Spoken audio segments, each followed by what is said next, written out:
6వ రోజు కర్మయోగము అనగా కర్మయోగాన్ని ఇవాళ మనం పారాయణం చేద్దాము. ముందుగా గీతా ప్రార్థన ప్రారంభం చేద్దాం.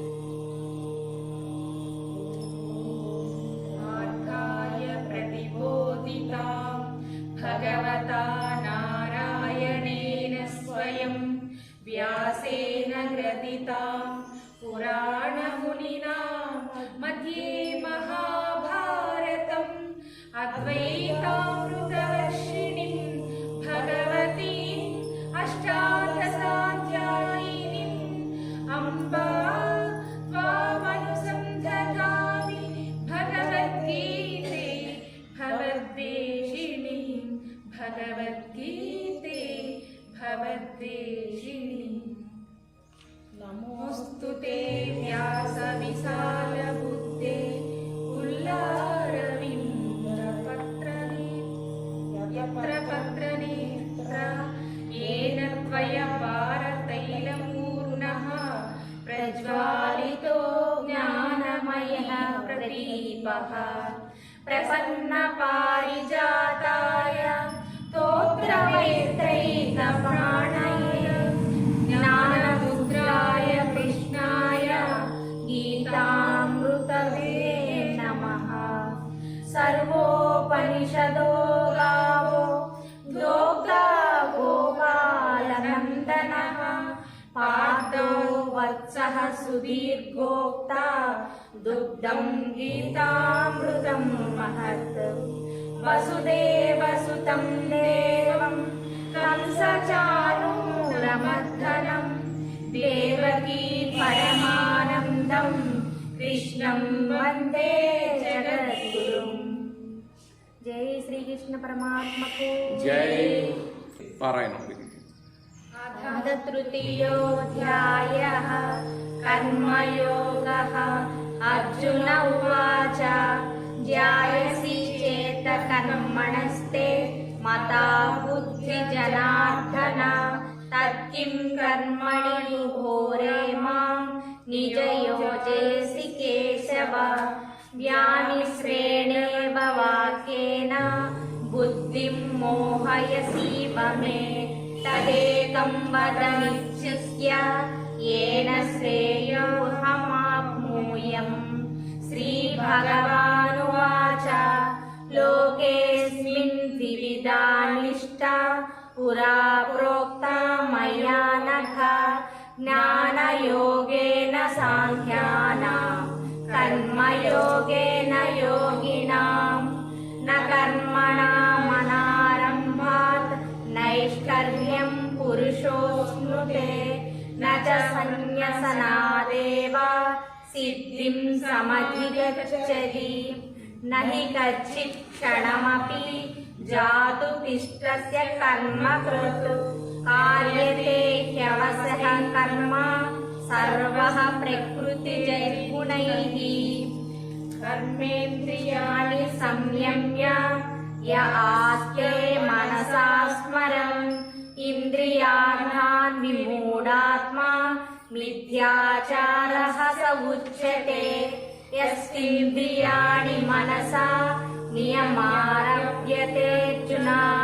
कर्मेन्द्रियैः कर्मयोगम् असक्तः स विशिष्यते. नियतं कुरु कर्मत्वं कर्म ज्यायो ह्यकर्मणः. शरीरयात्रापि च ते न प्रसिद्ध्येत कर्मणः. यज्ञार्थकर्मणोऽन्यत्र लोकोऽयं कर्मबन्धनः.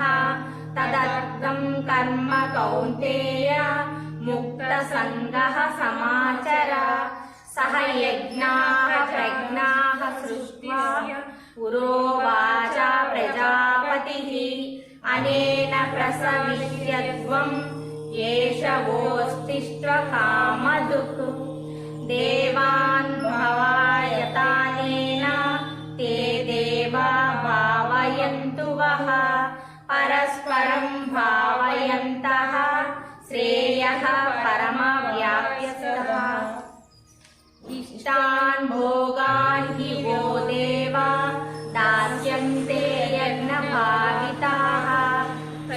अमृतस्तानप्रदायेभ्यो यो भुक्तेस्तेन एव सः यज्ञशिष्टासिनः सन्तो मुच्यन्ते सर्वकिल्बिषैः भुजन्ते ते स्वगं पापा ये पञ्चत्यात्मकारणात् अन्नात् भवन्ति भूतानि पर्जन्यादन्नसम्भवः यज्ञः भवति पर्जन्यो यज्ञः कर्मसमुद्भवः कर्म ब्रह्मोद्भवं विधि ब्रह्मक्षरसमुद्भवं तस्मात् सर्वगतं ब्रह्म नित्यं यज्ञे प्रतिष्ठितम् एवं प्रवर्तितं चक्रं नानुवर्तयति यः अघायुरिन्द्रियारो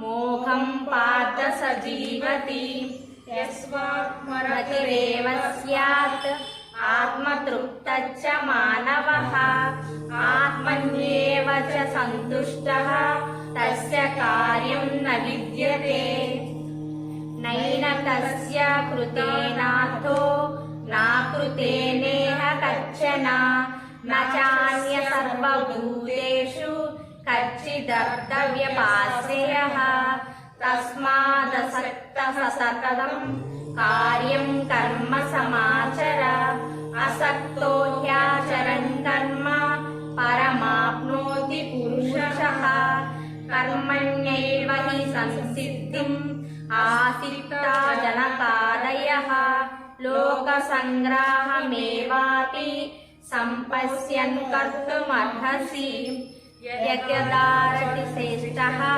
तत्तदेवोतरो जनः स यत्प्रमाणं कुरुते लोकस्तदनुवर्तते न मे पार्थासि कर्तव्यं त्रिषु लोकेषु किञ्चन नानवाप्तमवाप्तव्यं वर्त एव च कर्मणि यदि ह्याहं न वर्तेयं जातु कर्मण्यतन्द्रितः मम वर्गानुवर्तन्ते मनुष्याः पार्थ सर्वशः उच्चीदेयुर्मे लोका न कुर्यं कर्म चेदहं शङ्करस्य च कर्तास्यम् उपहान्यामिमाः प्रजाः सक्ताः कर्मण्य विद्वांसो यथा कुर्वन्ति भारत कुर्यादिविद्वांसक्तः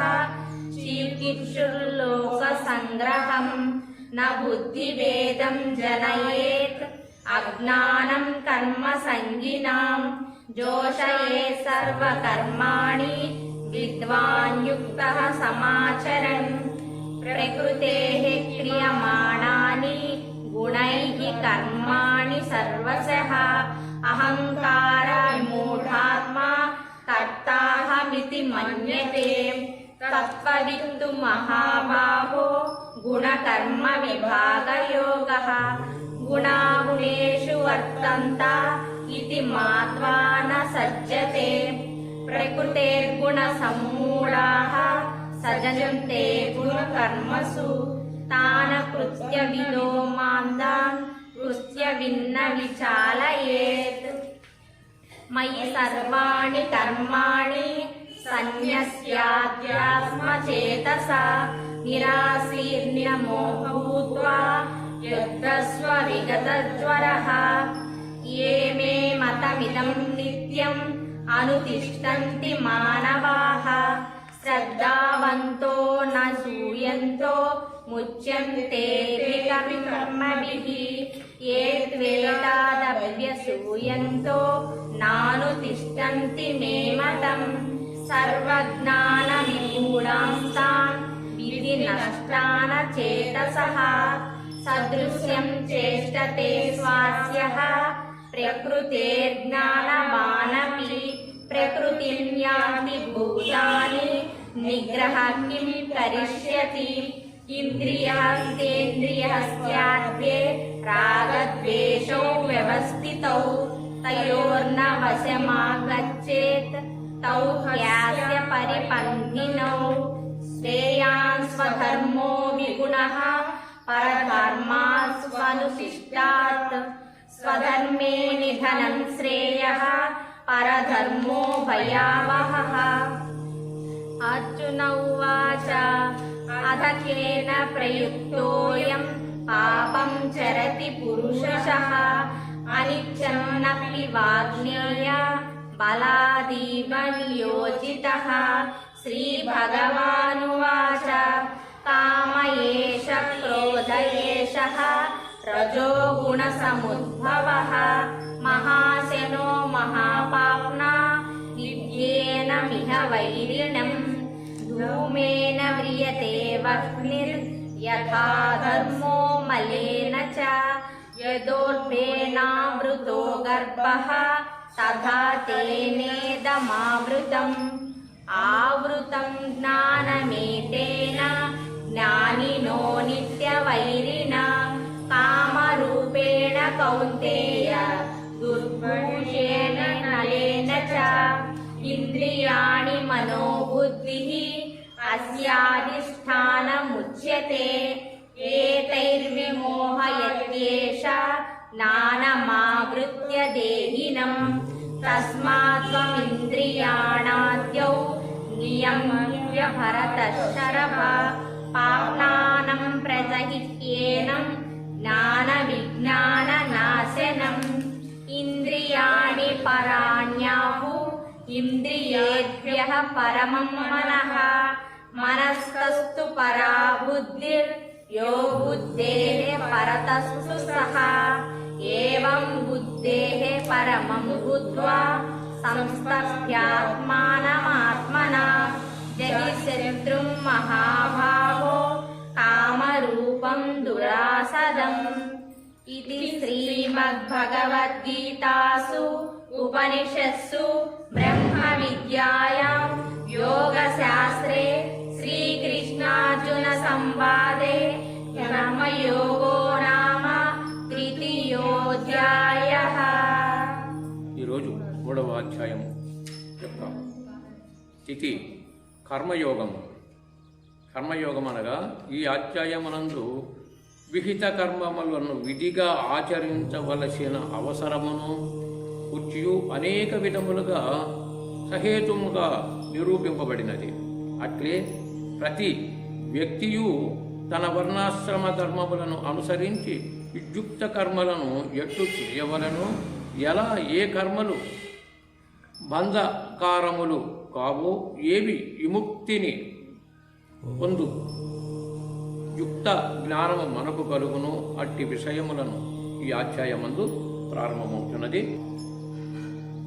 అర్జున ఉవాచ జాయసి చేత్ కర్మణస్తే మతా బుద్ధి జనార్దన తత్కిం కర్మణి ఘోరే మాం నియజోజయసి కేశవ. ఓ కృష్ణ, జ్ఞానము కర్మ కంటే శ్రేష్టమైనది. మీ అభిమతమగునుచో మరి ఈ భయంకరమైన కర్మము నందు నన్నేల ప్రవర్తింపచేయుచున్నావు. జ్ఞానము కర్మ కంటే శ్రేష్టమైనది. అట్టి శ్రేష్టమైన అట్టి జ్ఞానములో నన్ను ఉంచక ఈ భయంకరమైన యుద్ధ కార్యమును నన్నేలా వినియోగించుచున్నావు అనే పదం ఇక్కడ. జ్ఞానము శ్రేష్టమైనది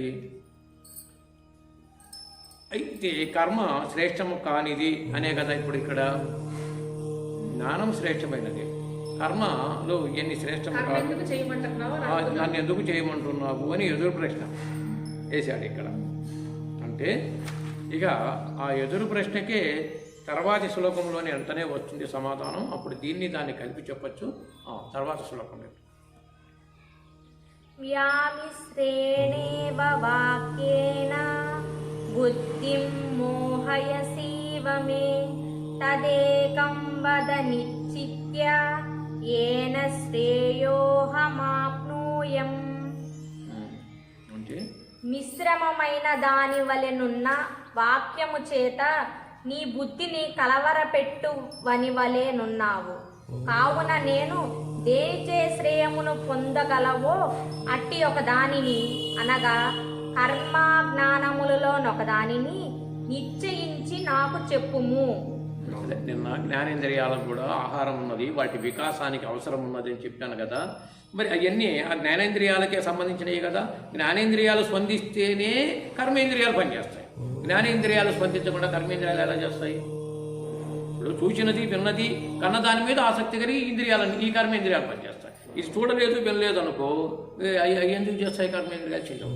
అందుకని జ్ఞానేంద్రియాల వికాసానికి కర్మేంద్రియాల ద్వారా జ్ఞానేంద్రియాల ద్వారా సంపూర్ణంగా ఈ యొక్క దేహేంద్రియాదులు మొత్తము కూడా పనిచేయుచుంటాయి. 72,000 నాడులు సహజ సిద్ధంగా ఎంతకై పనిచేస్తున్నాయి ఆంతరింగికంగా. అది ఉంటేనే ఈ దేహం ఉంటుంది, అది లేకపోతే ఈ దేహానికి ఇబ్బంది కలుగుతుంది. మనకు స్వానుభవంలో చూసుకున్నా 4 రోజులు లేదా వారంలో పని లేకపోతే ఇతని యొక్క జ్ఞానేంద్రియాలు యాక్టివ్గా ఉంటుందా? ఎందుకని అదే మన ఖాళీ పెట్టి ఖర్చు లేకపోతుంది, ఇంత బాగా అవుతుంది అని మనకు వాడుకుంటూ ఉంటారు. అదే పని ఉంటే అన్ని డిసిప్లిన్ గా ఒక పద్ధతి ప్రకారం సాగుతూ ఉంటాం. ఎప్పుడన్నా కొద్దిగా ఎక్కువైతే ఒక రోజు గ్యాప్ తీసుకుంటే బాగుండేది అనిపిస్తుంది. అట్లని వారం రోజులు తీసుకుంటే ఎవరికి బాగా బిజీగా ఉండదు, అదే ఒక ఖాళీ ఉన్నాడు కొద్ది పని చేయాలి అయిపోయింది అనుకుంటే అది మానసిక దోషం. ఇప్పుడు అందుకనే గురుగారు అంటారే, సద్గురువు అంటే ఏదో ఆడంబరాలతో ఉంటాము. సద్గురువు నువ్వు ఎలాగా ఉన్నావో ఆయన ఎలాగా ఉంటాడు. సద్గురువు ఎప్పుడు కూడా ఆయన కుటుంబం బాగా చూసుకుంటాడు, ఆయన చూసుకుంటాడు, అన్ని చేసుకుంటాడు. కానీ ఒక వస్తువు నువ్వు అలా చూస్తావా, ఆయన కూడా వస్తాడు. అది అంతేగాని ఆయన ఏమి స్పెషల్గా ఏమి ఉండడు. అలాగే ఈ మనకు కూడా ఏంటంటే ఆ భావంలోనే మనం ఎదగాలి. మన పనులు మనం చేసుకుంటూ ఉండాలి, అన్ని నిర్వర్తించుకుంటూ ఉండాలి. కానీ ఏదో స్పెషల్గా ఉండాలేమో అని అనుకున్నప్పుడే ఈ తన గురువంతం కొలు వేసినట్టు లెక్క. నేను స్పెషల్గా ఉండాలంటే నా గురువు ఈ మీద వేయాలి, ఈ స్పెషల్గా ఉండాలంటే రేపు పిల్లల మీద వేయాలి. ఇది వాస్తవం కదా. నా ధర్మ నేను పాటించాలి, పిల్లలు పాటించాలి అనుకున్నప్పుడు ఇబ్బంది ఉంటుంది. నేనేదో స్పెషల్గా ఉండాలేమో, ఏ పని చేయకూడదేమో, అట్లా ఉండాలేమో ఇట్లా ఉండాలేమో అనుకుంటేనే పెద్ద దోషం. తర్వాత ఉండు కొద్దిగా మూలము ఇందులో కపిల మహాముని ప్రస్తావన ఇచ్చాడు, అది వివరిస్తాను. కర్మ సర్వ ప్రకృతి జై నిర్గుణ అనే పదం అంటే ఇక్కడ ప్రశ్న వచ్చింది. సర్వ అన్న తర్వాత గుణై ప్రకృతి జై ప్రకృతి జై అనగా ప్రకృతి జైర్గుణై అనే పదం దాన్ని విడగొట్టాడు. ప్రకృతి జై గుణై అంటే ఈ ప్రకృతికి గుణాలకే సంబంధం ఉన్నదని బాగా గుర్తుంచుకోవాలి. ఇంతకుముందు విచారణ చెప్పాను కనుక మూల ప్రకృతి అయినటువంటి గుణాలు, ఆ గుణాల చేత ఏర్పడి సమస్త ప్రకృతి, ఆ గుణావస్థలతోనే జీవిస్తున్నాయి సమస్త ప్రాణులు, ఇంకొకటేం కాదు. అదే మూల ప్రకృతిగా భావించు. దాని మీద అవి కర్మలకు వాటికి సంబంధం, గుణాలకు కర్మలకు సంబంధం. అంటే రాబోయే శ్లోకంలో చెప్తాడు, గుణాల యొక్క సంబంధమైన ఇంద్రియాలు పనులు చేస్తున్నాయి, నా ఆత్మ ఏం పని చేయటం లేదు దాంట్లోని మళ్ళీ విశేష జ్ఞానం వస్తుంది. ఇక్కడ కపిల సాంఖ్యమునందు గుణముల సామర్థ్యవస్థను ప్రకృతి అని పేర్కొనబడినది. కపిల మహాముని సాంఖ్యయోగములు ఈ గుణములు అన్నీ ప్రకృతి సిద్ధమై ఉన్నవి, వాటి చేత ఏర్పడుతున్నవి కర్మలు అని సాంఖ్యయోగములు వివరించిన వారు కపిల మహాముని అనే ప్రస్తావన ఇక్కడ ఉపోద్ఘాతములో వివరించారు. కర్మేంద్రియాణి సంయమ్య య ఆస్తే మనసా స్మరన్ ఇంద్రియార్థాన్ విమూఢాత్మా మిథ్యాచారః స ఉచ్యతే. ఎవడు కర్మేంద్రియ జ్ఞానేంద్రియములను అణిచిపెట్టి మనస్సు చేత ఇంద్రియముల యొక్క శబ్దాది విషయములను చింతించుచుండునో మూఢచిత్తుడగు అట్టి మనుజుడు కపటమైన ఆచరణ గలవాడని చెప్పబడుచున్నాడు. అంటే బాహ్యంగా లోకులు చూడటానికి ఏదో బ్రహ్మనిష్టగానో కర్మలకు అతీతంగా ఉన్నట్టు కనపడుతున్నాడు. మనసులో కదిలాడుతున్నవి బాహ్యంగానైతేనే అలా ఉన్నాడు. అట్టివాడు మనసులోని యొక్క అంతరేంద్రియాలను వాటిని పరమార్థాన్ని తెలుసుకొని వాటికి ఆ సాధనలో వాటిని సంపూర్ణంగా చిత్తశాంతి కలిగి ఉండుట అనగా మళ్ళీ వాటికి ప్రత్యేకమైనటువంటి స్పృహలుతో ఇష్టపడి ఉండకుండా దాని పని ఇష్టపడి ఉండొచ్చు, కానీ ఏది ఆకలి దప్పుల కోసము గృహస్థ ధర్మాల కోసము దాని పని అది చేయుచున్నది అనే ఉత్తముడు రాజయోగిగా ఉంటాడు. అట్లా కాకుండా కేవలము నేను ఇది జ్ఞానవంతులను లేదా అన్నిటను సన్యసించానని వ్యావహారికంగా ఉన్నవారు మనసులో వాటిని కదిలాడుతూ ఉంటే అది కపట సన్యాసము, కపట యోగము. అది దాని అర్థం. యస్తింద్రియాణి మనసా నియమ్యారభతేర్జున కర్మేంద్రియైః కర్మయోగం అసక్తః స విశిష్యతే. ఓ అర్జున, ఎవడు ఇంద్రియములన్నింటినీ మనసుచే నియమించి వానిచే కర్మయోగమును సంగము లేనివాడై ఆచరించునో అతడు ఉత్తముడు. అనగా అన్ని పనులు చేయుచున్నాయి, వాటి మీద తాను అసక్తుడు. ఎవరు అసక్తుడు? కర్మేంద్రియాది దేహములకు నేను వేరుగా ఉన్నప్పుడు అసక్తుడవుతాడు. ఆ కర్మేంద్రియాల తత్వముతో నేను నేను అని అనుకున్నాడు అనుకో, అసక్తత అనే సంగతి తనకు తెలియదు ముందు. ఇవి అన్నీ వాటి పని అవి చేయుచున్నవి. ఒకసారి మన అంతరంగాన్ని గురించి గమనిస్తే అన్నం తినటం మనకు తెలుసు, లోన అది పచనమై సర్వశక్తులకు వెళ్ళిపోతుంది అన్ని నాడులకు తెలుసా? నువ్వు ఇక్కడ నీ మనసు అసక్తివంతంగా ఉన్నదే కానీ ఏమైనా శక్తివంతంగా ఉందా? నేను ఆడిస్తున్నాను, నేను పని చేస్తున్నాను అనే దానికి ఏమైనా ఉందా? ఆడిస్తే లోన ఉన్నవాడు ఆడిస్తున్నాడు, మనసుకు ఏమాత్రము తెలియదు. శక్తి తిన్న అన్నము పచనమయ్యే 4 మార్గాలుగా వెళ్ళుతున్నది అని చెప్పాడు. 4 మార్గాలుగా వెళ్ళి దేనికి దేనికి ఏ శక్తిని ఇస్తా ఉందో మనోబుద్ధులకు తెలిసిందా? అవి శక్తిని ఇచ్చాయి. శక్తినిచ్చి ఆ శక్తిని వాడుకుంటూ అహంకరిస్తూ ఉంటాడు. తిన్న ఆహారం మీద శక్తి వచ్చింది మనకు, వస్తే ఆ శక్తి నేను అనుకుంటున్నాడు, కానీ ఆ శక్తి తయారయ్యే ఉనికి కూడా తనకు తెలియదు. ఎలా ప్రసారం అవుతుంది, ఎలా చేస్తుంది. అందుకనే నువ్వు అసక్తుడవు కమ్ము, దానికి ఆసక్తి కట్ట కాదు. ఏదో ఇది తీసుకున్నాము ఆహార వ్యవహారాలు, వాటి వల్ల నాకు శక్తి ఏదో సంప్రాప్తం అవుతున్నది. ఇది ఏదో ప్రకృతి ధర్మమైన ఒక యోగమాయ, ప్రకృతి ధర్మమైన ఒక యోగమాయ పని చేయుతున్నది, దాని చేత నాకు జరుగుతున్నది. సరే, ఈ ప్రకృతి మాయ యోగమాయను ఈ ప్రాపంచిక వ్యవహారికాలను ఈ 2 తెలుసుకున్నది ఏదో అది నువ్వై ఉన్నావు. ఇప్పుడు నువ్వు అనే సంగతి తెలియాలి. నువ్వెవరు? ప్రకృతి యోగమాయను ఈ వ్యావహారికంగా ఈ దేహానికి సంబంధించిన వనరులు కొన్ని సమకూర్చుకొని జీవిస్తున్నామే, ఈ 2ను తెలుసుకొని ఏదైతే ఉన్నదో అది నువ్వై ఉంటావు. 2ను తెలుసుకున్నావు నువ్వు, అంతేగాని నువ్వు కాదు. వాటిని తెలుసుకొని ఉపముగా వాడుకుంటున్నావు. ఈ దేహపరంగా అనే గమనం రావాలి. అప్పుడు నేను వేరుగా ఉన్నాను వీటికి అనే భావన, గుణాలకు ప్రకృతికి నేను వేరుగా ఉన్నాను అనే ఆత్మజ్ఞానము అప్పుడు సంప్రాప్తమవుతుంది. నియతం కురు కర్మత్వం కర్మజ్యాయో హ్యకర్మణః శరీరయాత్రాపి చతే నా ప్రసిద్ధ్యేద కర్మణః. నీవు నియమితమైన కర్మను చేయుము. కర్మ చేయకుండుట కంటే చేయుట శ్రేష్టము. మరియు కర్మ చేయపోవుట వలన నీకు దేహయాత్ర కూడా సిద్ధింపనేరదు. అంటే కర్మలలో కూడా ఒక త్వం అనగా నీవు నియమిత కర్మ కురు, కురు అంటే చేయుము అని అర్థం. అక్కడ నియమిత కర్మలు అంటే ఇప్పుడు స్పష్టంగా అర్థమవుతుందా? మనకు సంప్రాప్తమై మనకు ఆహార వ్యవహారాలు మనము జీవించటానికి ఈ ప్రాంతానికి ఇప్పుడు ఇక్కడ అన్ని విధాల ఏదైతే నియమిత కర్మగా మనకు సంప్రాప్తమై ఉన్నదో దానిని చెయ్యి. అంతేగాని కర్మలంటే ఇంకా కర్మ చేయాలనుకున్నప్పుడు విపరీతంగా ఏది ఆలోచించకూడదు. నీవు జీవించటానికి చేయటానికి అవసరమైన, అందుకనే నియమిత అంటే నిర్ణయించబడి ఇది నీ కర్తవ్యమై ఉన్నది అని దానిని చెయ్యి. అట్లా చేయుటయే నీకు ఉత్తమ కర్మాచరణ నీకు సంప్రాప్తమవుతుంది. ఈ శరీర నిర్వహణము కూడా తో నీవు పొందగలిగిన జ్ఞానం అది. ఈ శరీరముతో ఆచరించు ఈ కర్మలను చేసినందువల్ల ఉత్తమ కర్మలుగా నీకు సంప్రాప్తమవుతాయి. ఆ కర్మల్లో కూడా దోషం అంటారు అని దాని భావం.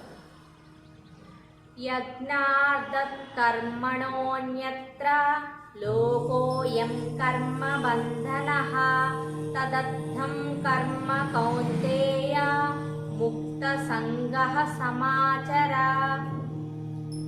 ఓ అర్జున, యజ్ఞము కొరకైన అనగా భగవత్ ప్రీతికరమైన లేక లోకహితార్థమైన కర్మ కంటే ఇతరమగు కర్మచే జనులు బంధింపబడుదురు. కాబట్టి ఆ యజ్ఞము కొరకైన కర్మనే సంగరహితుడవై అనగా ఫలాసక్తి లేక ఆచరింపుము. యజ్ఞార్థము చేయబడు కర్మలలో గాక, యజ్ఞార్థము అంటే ఇది చెయ్యాలనేది ఒక ప్రత్యేకమైన బాధ్యతగా ఏదో ఉంటుంది. అట్లా కాక కర్మల యందు నిమగ్నమగుట చేత మనుష్యులు కర్మబంధములలో చిక్కుబడుచున్నారు. అనగా యజ్ఞార్థముగా చేయబడు కర్మలలో కాక, యజ్ఞార్థము ఇది బాధ్యతగా ఉన్నది అని చేసే కర్మలు కాక ఇతర కర్మలలో మానవులు తాను కర్తగా తలంచిన మనుష్యుడు ఆ కర్మబంధములలో చిక్కుకొనుచున్నాడు. నీవు ఆసక్తిరహితుడవై యజ్ఞార్థమే కర్తవ్య కర్మలను చక్కగా ఆచరింపుము. ఇది ఒక యజ్ఞార్థము. యజ్ఞము అంటే రోజు యజ్ఞంలో కూర్చొని యజ్ఞంలాగా కర్మ చేస్తున్నామా? మనం భోంచేసే భోజనము ప్రతి మెతుకు ఉడికించి ఆ అగ్నితో తింటున్నాం. ఇదంతా యజ్ఞమే. ఆఖరికి మనం భోంచేస్తున్నాం కదా, స్వాహాలు కూడా యజ్ఞమే. యజ్ఞంలో స్వాహాలు అర్పిస్తున్నాం. నీవు స్వాహ అని లోనకి వెళ్తాంది కదా, ఇది యజ్ఞం. అన్నిటికన్నా తయారు చేస్తున్నది పదార్థం ఒక యజ్ఞం అయితే అన్నిటికన్నా గొప్ప యజ్ఞం ఏది? తయారు చేశాము మనం. ఇక్కడ స్వాహ చెప్పలేదు. నిజమైన దేవుడు ఇక్కడున్నాడు. ఎక్కడున్నాడు ఇప్పుడు? నిజమైన దేవుడు ఇక్కడున్నాడని అప్పుడు ఆ యజ్ఞార్థము అలా ఆ నిజమైనటువంటి ఆ చైతన్యమూర్తిగా ఉన్నటువంటి దానికి స్వాహాలు అన్నప్పుడు ఓం బుహు ఓం భువః ఓం శువః.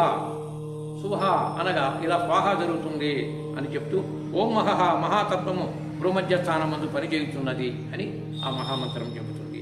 అట్లాగే అలా చెయ్యి. స్వాహాలు కూడా అలా భావించు భోజనాన్ని. సహ యజ్ఞాః ప్రజాః సృష్ట్వా పురోవాచ ప్రజాపతిః అనేన ప్రసవిష్యత్వం ఏష ఓత్కృష్ట కామదుఃఖ. పూర్వము బ్రహ్మదేవుడు యజ్ఞములతో కూడా ప్రజలను సృష్టించి ఈ యజ్ఞములనే మీరభివృద్ధి పొందుదురు, ఇవి మీ అభీష్టములను నెరవేర్చు కాక అని వారితో పలికెను. అంటే కల్పాది యందు బ్రహ్మదేవుడు యజ్ఞ సహితముగా ప్రజలను సృష్టించను. యజ్ఞములో కూడా ప్రజలను సృష్టించను అంటే మన మనసుకు బాగా అర్థవంతంగా ఉన్నదా, అనుమానంగా ఉన్నదా? యజ్ఞములో ప్రజలను సృష్టించాడు అని ఇచ్చాడు పూర్వం. మరి అది మనకు అర్థవంతంగా ప్రామాణికంగా నమ్మటానికి కొంత అవసరమైన జ్ఞానం కావాలి. అంటే ఇంతకుముందు మనము కొన్ని విన్నవి, కనుగొన్నవి, మనము తెలుసుకున్నవి ఇప్పుడు ఇక్కడ అవసరం. యజ్ఞములలో ప్రజలను సృష్టించను అని అన్నప్పుడు అలా జరుగుతుందా జరిగిందా? అదే యజ్ఞం వల్ల వర్షం పడుతుంది, వర్షం వల్ల అది వేరు. మళ్ళీ అది కాదు, ప్రజలను సృష్టించాడు ఇక్కడ. యజ్ఞమునందు ప్రజలను సృష్టించాడు కదా. కల్పాది యందు బ్రహ్మదేవుడు యజ్ఞ సహితముగా ప్రజలను సృష్టించను, దేవతలను కాదు ప్రజలను సృష్టించను అని స్పష్టంగా ఉంది. ప్రజలనే సృష్టించాడు అని అంటే ఒక ఉపమానంగా తీసుకుంటే జరిగి ఉండొచ్చు అనుకుంటాం. ఇప్పుడు ద్రుపదుడు యజ్ఞం చేసి ఒక కొడుకును కూతురుని ద్రౌపదిని దృష్టజ్ఞముని పొందాడు. యజ్ఞం ద్వారా పొందాడు. వారిని అయోనిజ సంభూతులు అంటారు. యోని సంభూతులు కాదు, అయోనిజలు. ద్రౌపది పుట్టించారా లేదా? మరి ఆ లోకంలోకి వచ్చి వ్యవహారం నడిపి పెళ్లి చేసుకొని బిడ్డలను కన్నదా లేదా? రాముడు పాయసము తీసుకొని పాయసం ఇస్తే యజ్ఞంలో నుంచి అది గురించి కూడా సంతానం కలిగింది. అది ఒక రకం. సీతాదేవి భూమిలో నుంచి జనించిందని అది ఒక ఉంటుంది. అంటే దగ్గరలో మనకు ద్వాపర యుగంలో జరిగిన సంఘటన చూస్తే ఒక ద్రౌపది యొక్క విశిష్టత. ఇంకా ఈశ్వరుడు తన యొక్క సంకల్పము ద్వారా కొంతమందిని సృష్టించాడు. బ్రహ్మదేవుడు కూడా యజ్ఞం ద్వారా కొంతమందిని సృష్టించాడు. అంటే యజ్ఞం ద్వారా ఎలా సృష్టించాడు? ఇప్పుడు కీలకమైన పదమైన గుర్తుంచుకోండి. అష్టదిక్పాలకులు అదే. అష్టదిక్పాలను సృష్టించి బ్రహ్మదేవుడు. మరి ఎట్లా సృష్టించాడు? యజ్ఞం ద్వారా సృష్టించాడు. అష్టదిక్పాలకులు అగ్ని, వరుడు అంటే మనకి ఆహుతులు సమర్పించి చేసే ఇప్పుడు ఆహుతులు అర్పించేటప్పుడు అష్టదిక్పాలకులు ఆహుతులు సమర్పిస్తాం. అదే ఇక్కడ యజ్ఞం అంటే అదే చూసుకోవాలి. మన భౌతికం కనిపించే యజ్ఞము అని అంటే సందర్భానుసారం ఉంటుంది. ఒక్కొక్కరి ఈ సందర్భంలో యజ్ఞం అంటే ఏంటి? ఈ సందర్భంలో సృష్టి కల్పించడం కోసమే చేశాడు ఆయన యజ్ఞం. ఏ యజ్ఞం? ఏ యజ్ఞం అనేది కాదు, ఆయన సంకల్పం మీద ఆధారపడి ఉంటుంది. ఇప్పుడు మానవులకు శ్రేష్ఠుడు గనక, గొప్ప గనక ఆయన సంకల్పిస్తే సంకల్ప మాత్రంగానే అది ఒక యజ్ఞంగా మారిపోతుంది. తనకున్న మహత్తు ద్వారా సంకల్పము ద్వారానే ఫలానా యజ్ఞము అని కాదు, తాను యజ్ఞం చేశాడు అనగా తాను సంకల్పిస్తే ఒక ఒక గోళంలాగా ఏదైనా రావచ్చు, అందులో నుంచి ఒక తేజస్సు రావచ్చు, అందులో నుంచి బిడ్డలు పుట్టచ్చు. ఇట్లా మరి కేవలము ధృతరాష్ట్రుడికి సంతానం 100 మంది, ఆమెకు పుట్టింది ఒక బిడ్డే, 100 మంది అయ్యారు. పుట్టింది ఒక బిడ్డే, ఒక బిడ్డ ముక్కలు ముక్కలుగా ఏదో అయ్యి బయటపడింది. ఆ పిండం ఎలా పడింది అంటే కుంతీదేవి కన్నా ముందే, చాలా నెలల ముందే గాంధారి గర్భవతిగా ఉన్నది ఉండి, పైగా వాళ్ళకి ఏంటి అక్కడ మహాత్తరమైన ఒక ఉత్కంఠభరిత విషయము, ఎవరైతే ముందు ఈ ఇద్దరి కుటుంబంలో ఎవరికైతే ముందు పుడతాడో వాడు రాజు అవుతాడు అని భీష్ముడు ఒక శాసనం చేశాడు. అతను అంధుడు, రాజరికానికి పనికిరాడు కనుక తమ్ముడే రాజరికానికి అని చెప్పి యువరాజ పట్టాభిషేకం చేస్తే ఇది పాండురాజుకు కాదు, ఆయననే సామ్రాట్టుగా చేసి నా అన్న, అందుకని ఆయనే చేసి ఆయనకు నేను ఉంటాను అన్నదండగా, నాకన్నా ముందు పుట్టాడు కనుక ఆయనే అవ్వాల్సిందేనని పెట్టాడు. అప్పుడు ఆ ఉత్తమ గుణానికి మెచ్చుకొని భీష్ముడు వీళ్ళ ఇద్దరిలో అన్నదమ్ములకి ఇద్దరికి పెళ్ళిళ్ళు అయ్యాయి. ఎవరికి ముందు పుడితే బిడ్డ వాడే పెద్దోడు, ఆమెకు పుట్టినా ఈమెకు పుట్టినా వాడు యువరాజు అవుతాడు అని శాసించాడు ఈయన. అప్పుడు ఆమెకన్నా ఈమె ముందే గర్భవతి అయ్యింది, కానీ సంవత్సరం నుంచి బిడ్డ పుడతావా, సంవత్సరం గడిచింది. ఆమెకి ఈ లోపల గర్భవతి 9 నెలలకు బిడ్డను కన్నది, ఆమె దైవికంగా కన్నది. అయితే ఈమెకు బిడ్డ పుడతాను, సంవత్సరం దాటిపోయింది, ఇంకా బిడ్డ ఎందుకు ఈ కడుపు అని చెప్పి మన పచ్చడి పంట, రోకలి పంట తీసుకొని పొట్ట మీద గుద్దుకుందంట. ఇట్లా ఇంకా ఎందుకు నా బిడ్డలు పుట్టదు, కడుపు అయితే ఉంది, ఏం చేసుకోవాలి అని గుర్తే అది పిండం ముక్కలు ముక్కలుగా చెదలా చెదురై ఆ ముక్కలు ముక్కలుగా బయటపడిపోయింది.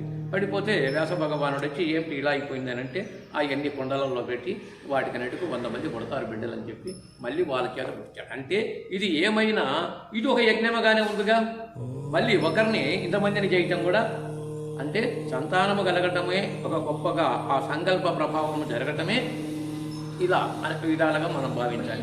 స్పష్టంగా అంటే ఈ యజ్ఞము ఆజ్ఞం అనేది ప్రకటన లేదు అక్కడ, ఆయన యజ్ఞం ద్వారా చేశాడు. ఆయన సంకల్ప ప్రభావం చేత అష్టకాలం చేశాడు. ఇప్పుడు ఆ సమస్యను పూర్తిగా లేకుండా పోవటానికి మొట్టమొదట బ్రహ్మదేవుడి సంకల్పముతో సనక సనాది మహామునులు 4 పుట్టారు. ఆ 4 ఈ లోకాన్ని వృద్ధి చేయమంటాడు. మాకు ఇది వద్దు, ఏదో అపారమైన బ్రహ్మ నిష్టలో ఉండాలనిపిస్తుందని వెళ్ళిపోతారు. తండ్రి మాకు ఇవన్నీ పెట్టద్దు బాధ్యత అని. ఆ తర్వాత ప్రజాపతులను సృష్టించాడు. వాళ్ళే కశ్యప ప్రజాపతి, దక్ష ప్రజాపతి, ఇట్టి వారిని సృష్టించాడు. తర్వాత 7 ఋషులను సృష్టించాడు. ఇవన్నీ ఆయన అష్టదిక్పాలకులను సృష్టించాడు. ఇవన్నీ ఆయన యజ్ఞం ద్వారా ఇలా సృష్టించి ఈ భూలోకములో వాళ్ళని ఆధిపత్యంగాను పైలోకములో దిక్పాలకులు 7 ఋషులు కిందకి దిగారు, ప్రజాపతులు కిందకి దిగారు. వీళ్ళతో ద్వారా సృష్టి జరిగింది. ఇది ఆయన యజ్ఞం ద్వారా సృష్టించాడు. అంటే అంతగా అది యజ్ఞం అంటే ఆయన సంకల్పం యొక్క ప్రవాహమే ఒక మహాయజ్ఞం. తర్వాత దేవాన్ భావయతానేన తే దేవా భావయంతు వః పరస్పరం భావయంతః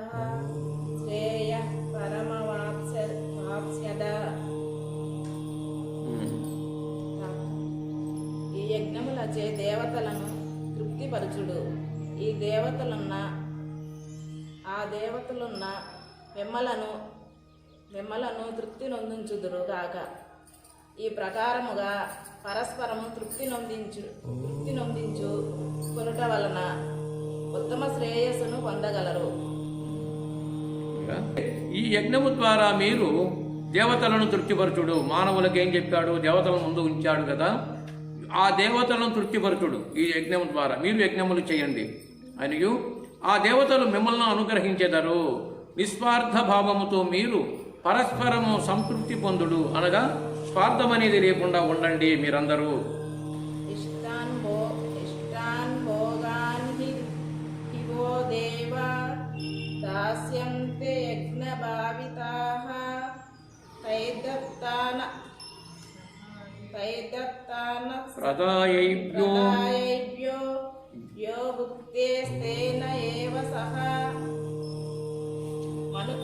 మనుజుడు చేయు యజ్ఞములచే సంతోషించి దేవతలు వారికి ఇష్టములైన భోగములు నిత్తురు. అట్లు వారిచే ఇవ్వబడిన భోగ వస్తువులను తిరిగి వారికి సమర్పింపకనే ఎవడనుభవించునో అతడు దొంగయే అగును. అంటే ఇలా చేయటము వల్ల నీవు దేవతలు సంతృప్తి పడి నీకు భోగములను అష్టైశ్వర్యములను ప్రసాదించెదరు. ఈ విధముగా దేవతలచే అనుగ్రహింపబడిన ఈ భోగములను ఆ దేవతలకు నివేదన చేయక తానే అనుభవించువాడు నిజముగా దొంగయే అగును. మళ్ళీ కృతజ్ఞతాభావముతో మనం పండుగ పప్పం వచ్చే దేవుడికైనా ఆడపెట్టి మనమే తింటున్నాం, కానీ ఆడ పెడుతున్నామా లేదా అంటే అక్కడ సమర్పయామి చేస్తూ ఉంటాం. ఆ సమర్పయామిగా నువ్వు చేయటము వల్ల అది నీకు మంచిది, అంటే దాని కృతజ్ఞతాభావం. కనుక మనకు మంచి చేసిన వారిని మళ్ళీ మనము వారికి కృతజ్ఞతాభావంగా వాళ్ళకు ప్రీతి కలిగే రీతిలో మనం ఉండాలి కదా, అది అక్కడ.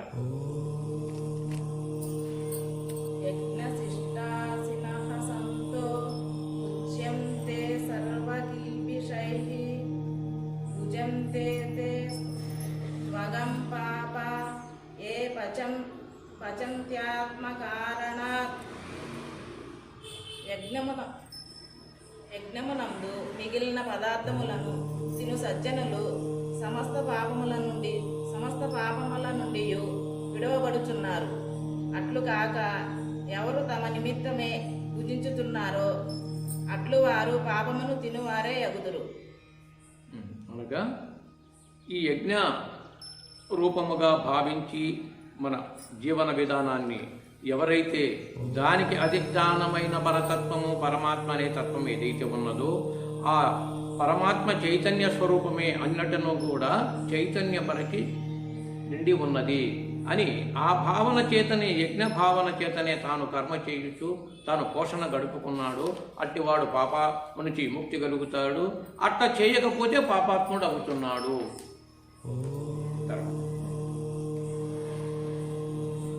అన్నాత్మవంతి భూతాని పర్జన్యాదన్న సంభవః యజ్ఞాద్భవతి పర్జన్యో యజ్ఞః కర్మ సముద్భవః కర్మ బ్రహ్మోద్భవం విద్ధి బ్రహ్మాక్షర సముద్భవం తస్మాత్ సర్వగతం బ్రహ్మ నిత్యం యజ్ఞే ప్రతిష్ఠితం.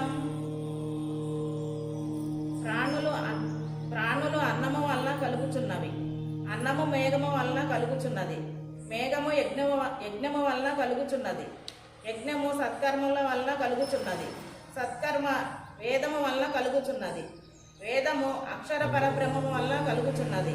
కాబట్టి సర్వవ్యాపకమగు బ్రహ్మము నిరంతరము యజ్ఞమునందు ప్రతిష్ఠింపబడిన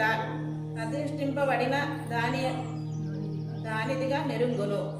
స్పష్టంగా అర్థమైంది కదా. ఇప్పుడు ఇక్కడ ఇందాక అదా ఇదా అని ఏదో ఆలోచనకి వెళ్దాం. మన ఆలోచనకు ఈ శ్లోకంలో పూర్తిగా వివరణ ఇచ్చాడు. ఏది కలిగినది? ప్రాణులన్నయూ అన్నము వలన జనించు. అన్నము ఎక్కడి నుంచి వచ్చింది? వర్షం వలన. వర్షము యజ్ఞము వల్ల వచ్చినది. అంటే ఈ యజ్ఞము అంటే యజ్ఞం అనగా ఏది అనేది ఒక సంశయములు పడి అర్థవంతంగా కాకుండా పోయే ప్రశ్న వచ్చింది ఇందాక మళ్ళీ. అసలు యజ్ఞం అంటే ఏది, మానవులు యజ్ఞం వల్ల ఉద్భవించారు విహిత కర్మలు కదా. అన్నప్పుడు ఆ యజ్ఞానికి ఇక్కడ ఇచ్చినప్పటికీ సామాన్యంగా ఈ శ్లోకంలో రెండోది చెప్పాడు. కర్మ బ్రహ్మోద్భవం, ఇది బ్రహ్మ అక్షర సముద్భవం. కర్మ చేయుచున్నది బ్రహ్మము, నువ్వు పక్కన పెట్టు నీ సంగతి అంటున్నాడు. నీలో ఆ బ్రహ్మం ఉండబట్టి నువ్వు కర్మ చేశావు. కర్మ చేయటానికి ఆధారభూతమైనది బ్రహ్మమై ఉన్నది. కర్మలు యజ్ఞాలంటే ఏమి యజ్ఞాలని కాదు, అన్నిటినూ చేయుచున్నది బ్రహ్మమే చేయుచున్నది, అన్నిటినూ నడిపించున్నది బ్రహ్మం అని ముందు ఒప్పుకో, మిగతా సంగతి పక్కన పెట్టు అనేది అక్కడ చెబుతుంది. కర్మ బ్రహ్మోద్భవం, ఇది బ్రహ్మ అక్షర సముద్భవం. బ్రహ్మ ఎక్కడున్నాడు? అక్షరుడై ఉన్నాడు. తాత్మ సర్వగతం బ్రహ్మ, తాత్మ జాగ్రత్త, సర్వము బ్రహ్మమై ఉన్నది. నిత్యం యజ్ఞే ప్రతిష్ఠితం, అది నిత్యం చేస్తున్నది. అంటే అడవి మనిషి కానీ అన్ని సకల జీవరాశులు కానీ ఎవడైనా సరే యజ్ఞం చేసిన వాడు బతికాడు. యజ్ఞం చేయాలంటే మన యజ్ఞాలకు జోలికెళ్ళమాకండి. మనం తినే భుజించే ఆహారం, వండుకునే ఆహారం, భుజించినది పచనం అవటానికి ఇది అంతయు చేయుచున్నది బ్రహ్మము చేయుచున్నది. కానీ వ్యావహారికంగా మనమే కనపడుతున్నాము, కానీ ఆంతరికంగా బ్రహ్మం అనేది సర్వయజ్ఞాలు చేయుచున్నది. అనగా మనం సామాన్యంగా లోకాచారంగా మనం చేయు యజ్ఞములు. తర్వాత ఏవం ప్రవర్తితం చక్రం నానువర్తయాతి దేహయః అగాయురింద్రియారామో మోగం పార్థ సజీవతి. ఓ అర్జున, ఈ ప్రకారముగా ప్రవర్తింపజేయబడిన ధర్మచక్రమును ఈ ప్రపంచమున ఎవడనుసరించి వర్తింపడో అతడు పాప జీవితమును గడుపువాడును, ఇంద్రియలోలుడును అయి వ్యర్థముగా బ్రతుకుచున్నాడు. ఏవం ప్రవర్తితం చక్రం నాను వర్తయతిహయ. కాలచక్ర నిర్మాణము ఈ రకంగా నడిపిస్తున్నాను, సమస్తం కర్తను నేనై నడిపిస్తున్నాను. అట్లా కాక అఘాయు ఇంద్రియారామో మోఘం పార్థ సజీవతి. అట్లా కాక కొందరు నేను చేయుచున్నాను అనే కర్తృత్వం వహించుచున్నారు. అఘాయువులు అనగా దాని అర్థం కూడా ఏమొస్తుందంటే వారికి ఇచ్చినటువంటి ఆయుర్దాయాన్ని వ్యర్థం చేసుకుంటున్నారు. ఊరికే ఇలాంటి భావన చేత వాళ్ళు వ్యర్థము చేసుకుంటున్నారు. దానివల్ల పాపము కూడుతున్నది. అది దాని సారాంశం. తర్వాత యస్మాత్మరతిరేవ స్యాత్ ఆత్మాతృప్త మానవః ఆత్మన్యేవ సంతుష్టః తస్య కార్యం న విద్యతే. ఎవడు కేవలము ఆత్మయందే క్రీడించుచు, ఆత్మయందే తృప్తిని పొందుచు, ఆత్మయందే సంతోషపడుచున్నాడో అట్టి ఆత్మజ్ఞానిగా చేయదగిన పని ఏదియును లేదు. అంటే యస్మయాత్మరతిరేవస్య ఆత్మతృప్తక్ష మానవ. తన యొక్క ఆత్మస్థితిని సంపూర్ణంగా తెలుసుకొని అదియే అన్నట్టును కూడా నడిపిస్తూ తాను అకర్తగా ఉన్నది. నేను అనే నా అహం ఆత్మ ఒకటే జడ్జిమెంట్ తీసుకోండి. ఆత్మ అంటే ఏదంటే అహం అనగా నేను అనేది ఏదవుతున్నది అది ఆత్మ ఉన్నది. గుడాకేశ దీన్ని చక్కగా గుర్తుంచుకొని చెప్పాడు. అట్లాగే అదే పని యస్మయాత్మరతిరేవస్య అనగా ఇక్కడ ఒక పరిమితముగా ఉన్న నీ ఆత్మ అంతటా ఉన్న పరమాత్మకే సంబంధమై ఉన్నది. అందుకనే ఈ ఎరుక, అఖండ ఎరుకను గుర్తెరిగి ఉండాలి. ఎప్పుడు అఖండ ఎరుక ద్వారా ఈ ఎరుక పనిచేయుచున్నది అని తెలిస్తే అప్పుడు పూర్ణముగా దాని ఆధారము చేతనే ఈ ఆత్మలు పనిచేస్తున్నాయని దాని యందే సంతృష్టి పొందిన వాడు తస్య కార్యం న విద్యతే. ఏ కార్యాలు కూడా అతనికి అవిద్యతో సమానము. అట్టి వ్యక్తి ఏ కార్యమైనా వచ్చేది. ఈ యొక్క ఆత్మరతి కార్యము జ్ఞానం తప్ప మిగతాదంతా అవిద్యయు అని తెలియజేసింది. నైవ తస్య కృతేనార్దో నా కృతేనేహ కచ్చన నా చాస్య సర్వభూతేషు కచ్చిదర్థ వ్యపాశ్రయః. అట్టి ఆత్మజ్ఞానికి ప్రపంచమున కర్మ చేయుటచే ప్రయోజనము గాని చేయుకుండుటచే దోషము గాని ఏదియును లేదు. మరియు అతనికి సమస్త భూతముల యందును ఎట్టి ప్రయోజనము కొరకనైనా ఆశ్రయింపదగినదిగా ఏమీయూ లేదు. అంటే అట్టి వ్యక్తి, అట్టి మహనీయుడు కర్మను చెయ్యాలని కానీ చెయ్యకూడదని ఆయనకు నియమం ఉండదు. బాగా గమనించండి. ఆ చరమాంకానికి వెళ్ళినటువంటి జ్ఞాని నేను ఈ కర్మ చేయాల్సిందే, నా యుక్త ధర్మం ఇది కదా అనేది లేదు. అతని చెయ్యకుండా ఊరకనే ఉంటాడా, అది లేదు. రెండు ఆయన మీదనే ఆధారపడి ఉంటాయి. తనకున్న విశిష్టాత్మకమైన ఆ ఆత్మజ్ఞానం మీద ఆధారపడి తాను అవసరం అనుకుంటే ఇది ఇతరులకు పరోపకారంగా ఉపయోగపడుతుంది అనుకుంటే చేస్తాడు, లేదా తనకు తానైనా ఉంటాడు. ఏ దాని మీద తనకు ప్రత్యేకమైన కర్తృత్వం లేనివాడు. అట్టి ఉత్తముడికి ఇది చెయ్యాలని లేదు, చెయ్యకూడదు అని లేదు అనే పదం దానికి వస్తుంది అక్కడ. అది ఆ ఆత్మ యొక్క స్థితికి చివరికి వెళ్ళినప్పుడు. తర్వాత యద్యదాచరతి శ్రేష్ఠః తత్తదేవేతరో జనః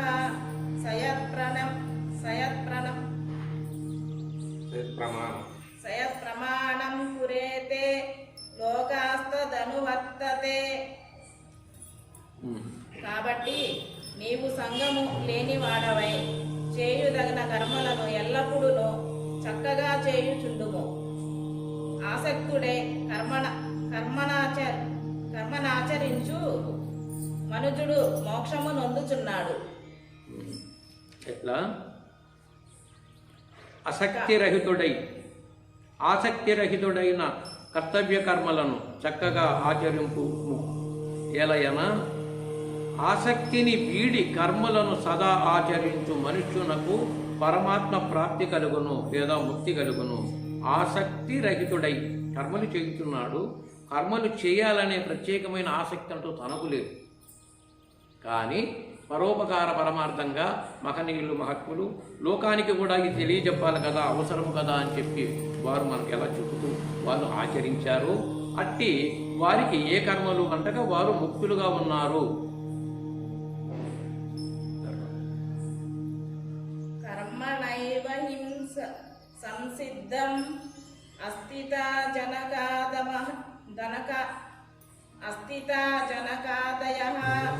లోక సంగ్రహమేవాపి సంపశ్యన్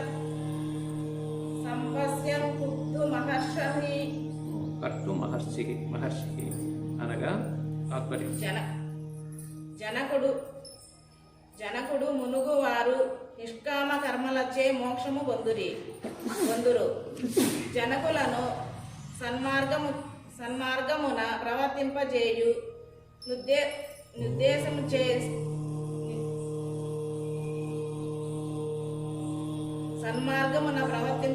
నిర్దేశము చేనైనను నీవు కర్మలను చేయుటకే తగి ఉన్నావు.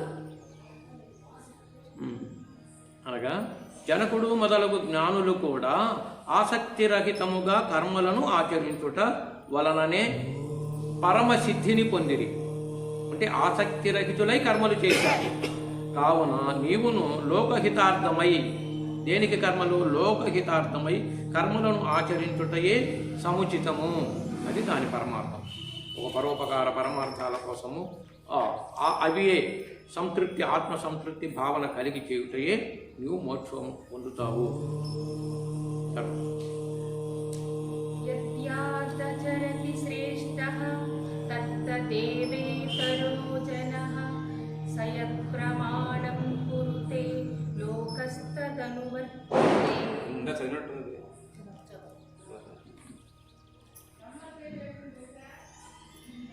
గొప్పవాడే కర్మను చేయును, దానినే తక్కిన వారును చేయుడు. అతడు దేనిని ప్రమాణముగా గైకొనునో తక్కిన వారును దానినే అనుసరించు. కర్మలు ఎందుకు చేయవలసి వచ్చింది అంటే, గొప్పవారు, పేరు ఉత్తములైన వారు కర్మలు చేస్తే వారు చేసిన విధానాన్ని మిగతా వారు ఆచరిస్తారు. తాను చెయ్యలేదనుకో మిగతా వారు కూడా కర్మలు చేయరు, అకర్మలు అవుతారు. అక్కడ కర్మ ఎందుకు చేయాలి, ఉత్తములు కూడా ఎందుకు చేయాల్సి వస్తుంది అంటే, వారు చేయకపోతే కృష్ణుడు కానీ రాముడు కానీ చేయడానికి ఏంటంటే కొన్ని వాళ్ళు ఆచరిస్తే మనము చెయ్యకపోతే ఇంకొకరు ఆయన చేయలేదు కదా మనం కూడా ఎందుకు చేయాలి అని విరుద్ధము కలుగుతుంది.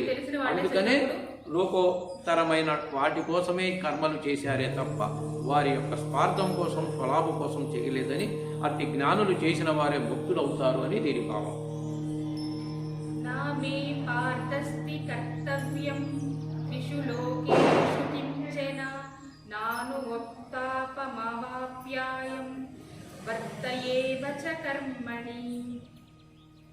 అర్జున, నాకీ 3 లోకములందును చేయదగిన కార్యమేదీనూ లేదు, మరియు పొందబడనిదియూ లేదు.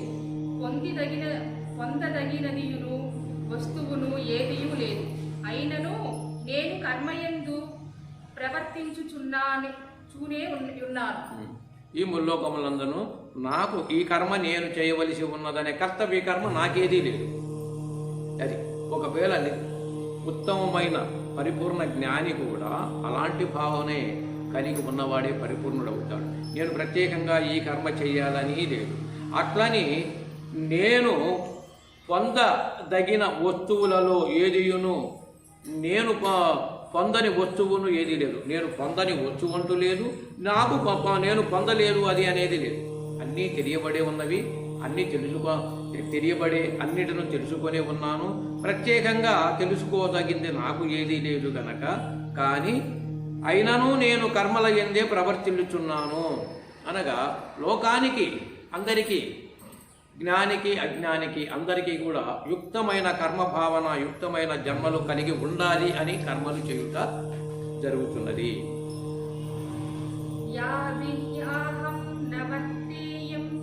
జాతు కర్మణ్యతం త్రితః మమ వర్తానువర్తంతే మనుష్యాః పార్థ సర్వసః. అర్జున, ఏలయనగా నేనెప్పుడునూ జాగరూకుడనై కర్మయందు ప్రవర్తింపక పోయినచో మనుష్యులు సర్వవిధములా నా యొక్క ఆ మార్గమునే అనుసరించి వర్తించుచున్నారు. ఎప్పుడైతే నేను సావధానుడనై కర్మల యందు ప్రవర్తించుచున్నానో అందరూ కూడా గొప్ప, నేను ప్రవర్తించకున్నచో ఇట్టి కర్మల యందు సావధానుడనై కర్మల యందు ప్రవర్తింపకున్నచో లోకమునకు గొప్ప హాని కూడా సంభవించును. ఎందుకనగా మనుష్యులందరూ అన్ని విధముల నా మార్గమునే అనుసరించెదరు. ఒక గొప్పవారు ఏదైనా ఆచరిస్తే దానినే ఆదర్శంగా తీసుకుంటాం. వారిని ఆదర్శంగా మనం తీసుకోవాలండి అని ఇప్పుడు కూడా ఆ యొక్క సాంప్రదాయం ఉన్నది. అందుకని ఆచరించక తప్పదు, లేకపోతే సమాజాన్ని చెడగొట్టిన వాడినవుతాను అని తెలియజేశారు.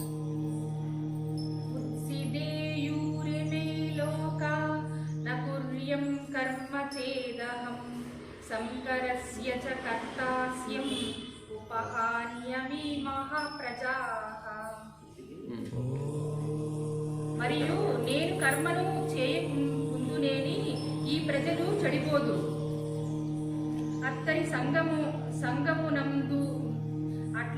సంగమునందేర్పడు సంకరమునకు నేను కర్తనగుదును. కావున జనులను నేను చెడగొట్టిన వాడవుదును. దానినే మళ్ళీ తర్కించాడు. అక్కడ జరిగినటువంటి ఆ శ్లోకములో ఉన్న భావాన్నే మళ్ళీ కూడా పదే పదే, అంటే నేను కర్మలను ఆచరించుట మానినచో ఈ లోకమంతయును నశించును.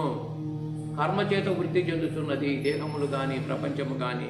కర్మ నిరసించామా అభివృద్ధి ఉండదు. దేహాదులు కూడా కర్మరహితంగా ఉన్నాడనుకో వ్యక్తి, దేహం అభివృద్ధి చెందక అది కూడా క్షీణిస్తుంది. అందుకనే దానిని చేసిన వాళ్ళమవుతాము. లోకమందు అల్లకొల్లోలములు అంటే ఏర్పడుతాయి అంటూ ప్రజా నష్టము కూడా వాటిల్లవచ్చు. అందువలననే దానికి నేను కారకుడను కాను, అలా చెయ్యను. అందుకనే కర్మ ఆచరణ మళ్ళీ ప్రేరేపిస్తున్నాడు. సత్తాః కర్మణ్య విద్వాంసో యథా కుర్వంతి భారత కుర్యాద్ విద్వాంసస్తదా శక్తః చికుర్షిల్లో సతా సంగ్రహం. ఓ అర్జున, జ్ఞానులు కర్మయందు తగులుకొని ఫలాపేక్షతో ఏ ప్రకారము చేయుచున్నారో ఆ ప్రకారమే జ్ఞానులు వారి యందు తగులుకొనక ఫలాసక్తి రహితులై లోక కళ్యాణము నిమిత్తము కార్యములు నాచరించవలెను. అంటే ఎందుకు చేస్తున్నారు అని అంటే, అజ్ఞానులు కర్మల యందు ఆసక్తులై వాటిని ఆచరించినట్లుగా విద్వాంసుడు అనగా జ్ఞాని కూడా లోకహితమై చేయుచున్నాడు. వారు కర్మలకు కర్తృత్వం వహించి కొంతమంది చేస్తున్నారు. కానీ విద్వాంసుడు లేదా జ్ఞాని అనే పదం వాడాడు. వాళ్ళు లోకరహితమై చేస్తూ ఉంటారు. అట్టి వారు ఉంటే వారిని మళ్ళీ ఆదర్శంగా తీసుకొని కొంతమంది మళ్ళీ ఉత్తమ కర్మలకు ప్రేరణతో ఉంటారు. కనుక లోక కళ్యాణం ఇలా జరుగుతున్నది, లోక శాంతి దీనివల్ల ఏర్పడుతున్నది. అది దాని భావం. బుద్ధిభేదం జ్ఞానయే అజ్ఞానం కర్మ సంగినం జోషాయే సర్వకర్మాణి విద్వాన్ యుక్తః సమాచరన్. జ్ఞాని యగువాడు కర్మ ఫలాశక్తులకు అజ్ఞానుల యొక్క బుద్ధిని కదిలించరాదు. తాను యోగాయుక్తుడై నేర్పుతో సమస్త కర్మల నాచరించుచు తన ఆచరణను చూచి వారున్న ఆ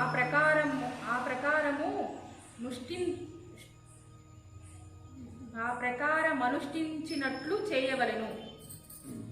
అనగా జ్ఞాని అనే పరమార్థము, దానికి రుజువేమి? అసలు ముందు జ్ఞాని అంటే పరమాత్మ స్వరూపమునందే నిశ్చలముగా తాను నిలబడి ఉన్నాడు. అంటే ఆ పరమాత్మమైన అఖండ స్వరూపమైన తత్వ చైతన్యము చేతనే ఈ సమస్తము పనిచేయుతున్నది, సమస్త వ్యవహారికాలు నడుచుతున్నవి అని అంటూ అది నాలో కూడా పనిచేయుచున్నది అనే భావన చేతనే తాను ఫలాపేక్షరహితుడై కర్మలు ఆచరించుతున్నాడు. అట్టి వాడికి చూసి ఎందరో ఆ మార్గంలో నడవటానికి ప్రయత్నము చేయుటయే లోకులందరికీ ఇన్ని సాంప్రదాయాలు, జ్ఞానబోధతో కూడిన ఇన్ని సాంప్రదాయాలు, పీఠాలు, మఠాలు ఏర్పడటానికి కారణమై ఉన్నది.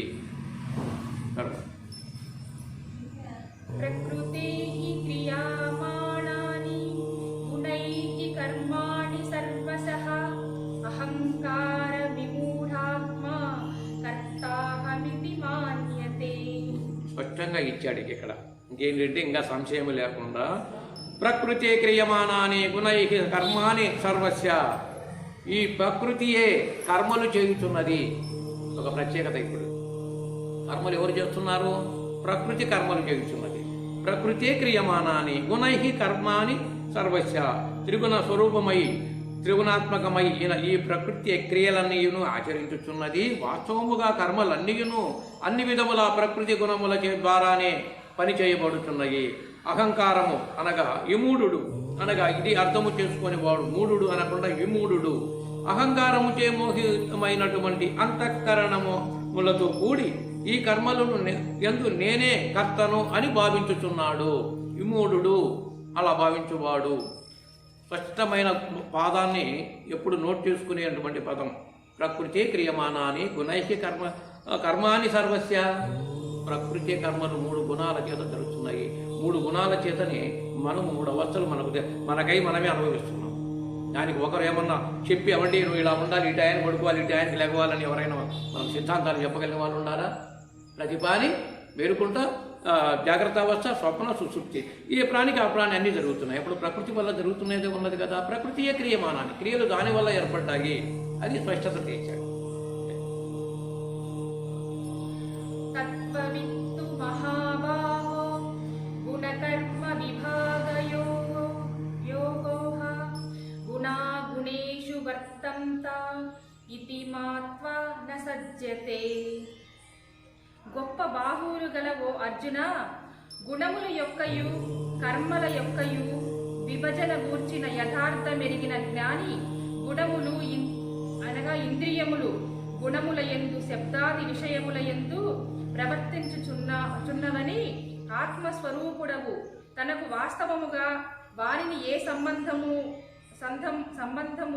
ఉన్నా లేదని తలంచి కర్మలయందు సంఘము అభిమానము లేకుండును. తత్వవిత్ మహాబాహో గుణకర్మ విభాగయోహు అనగా ఇట్టి తత్వజ్ఞానము పూర్ణంగా తెలుసుకున్నవాడు గుణములు కర్మ విభాగము, గుణములు అనగా 3 కర్మలను, గుణములతో కూడిన కర్మలను తెలుసుకొని గుణాగుణేషు వర్తంతే. గుణములు గుణేశులు, గుణేశులంటే అనగా ఏవి? శబ్దత్వరిచ రూపరసగంధాదులు గుణేశులు. గుణాలకు గుణ ఈశులు. ఈశుడు, మనకి ఈశుడు అన్ని దేవుడిని ఎలా అనుకున్నామో ఈ గుణాలకు ఈశుడు ఎవరు అంటే శబ్ద స్పర్శ రూపరసగంధాలు. అందులో చైతన్యము సంపూర్ణంగా ఆత్మ చైతన్యము ప్రజ్వరిల్లుతూ ఉన్నది. అది ఈ గుణాలకు దానికి సంబంధమై ఆ పరతత్వము అనే పరమాత్మ యొక్క చైతన్యం మీద ఆధారపడి అయి పని చేయుచున్నవి. ఇతి మత్వాన సత్యతే, నాకు రవ్వంత కూడా అంటుటలేదు. నాకు గుణాలు గుణేశులకు దేహాలకు సంబంధము కలిగి మళ్ళీ నేను వేరుగా ఉన్నాను. ఇది మత్వాన సత్యతే, తనకు రవంత కూడా అంటుటలేదు, నాకు అంటుటలేదని స్పష్టంగా చెప్తాడు. ఎవరికి? తత్వవిత్ మహాబాహో, అట్టి తత్వజ్ఞానికి ఏమీ అంటుటలేదు. తర్వాత ప్రకృతిర్గుణ సమూఢాః సజ్జంతే గుణకర్మాసు తనః కృస్తన్న విదో మందాన్ కృష్ణన్న భిన్న విచాలయేత్. ప్రకృతి యొక్క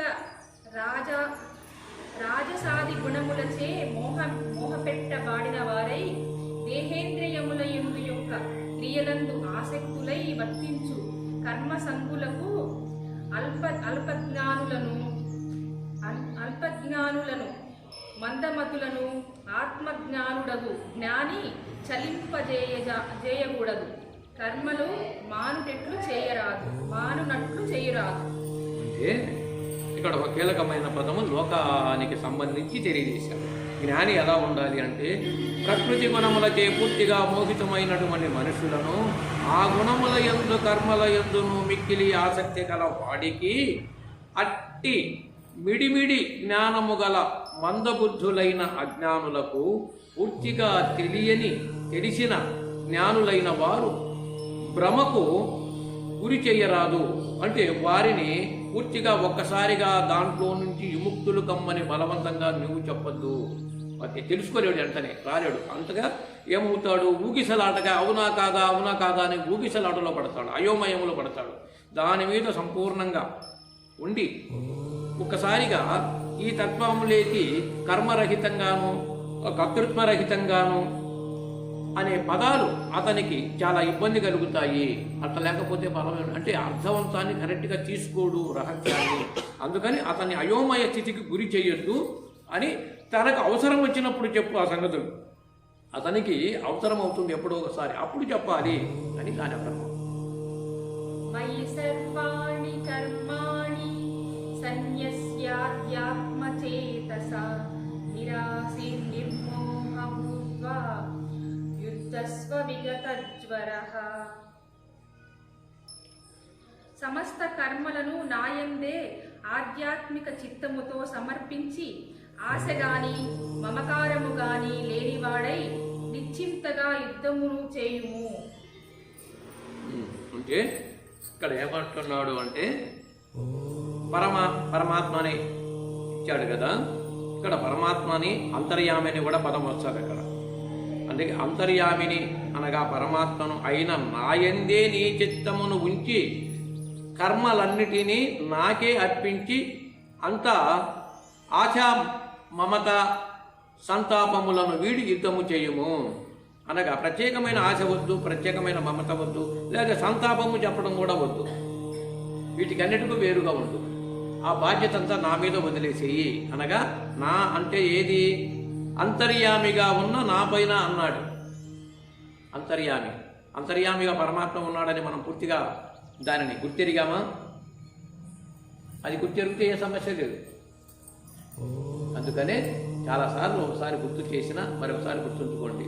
ఈశ్వర సర్వభూతానాం గురి దేశీ అర్జున చేష్టతి. అందరి హృదయాల్లో చేష్ట చేసుకుని ఉన్నది ఆ ఈశ్వరుడే. ఇంకా మన అంతర్యామి ఎవరు? ఇప్పుడు సరిపోయింది. అది అలా గుర్తెరిగితే అదే జరుగుతున్నది, అన్ని చేయించుతున్నది. తర్వాత ఏమే మతమిదం నిత్యం అనుతిష్టంతి మానవః శ్రద్ధావంతో నసూయంతో ముచ్యంతే తేపి కర్మభిః. ఏ మనుజులు శ్రద్ధవంతులై అసూయ లేని వారై నా అభిప్రాయములు ఎల్లప్పుడూ ఆచరణ ఎందుచున్నారో వారున్న కర్మబంధముల నుండి విడిపడుచున్నారు. దోష దృష్టి లేకుండా అనగా భావనలో కానీ దృక్కులో కానీ ఇది ఏరే యొక్క ఉద్దేశ దృష్టిలు లేనివాడు, దోష దృష్టి లేనివాడు, శ్రద్ధాయుక్తులై ఈ మతమును అనుసరించు మానవుడు సమస్త కర్మబంధముల నుండి విముక్తుడగుచున్నాడు. అనగా ఈ భావన ఎప్పుడైతే నీకు సంప్రాప్తమైనదో అన్నిటి నుండి నువ్వు విముక్తుడు అవుతున్నావు.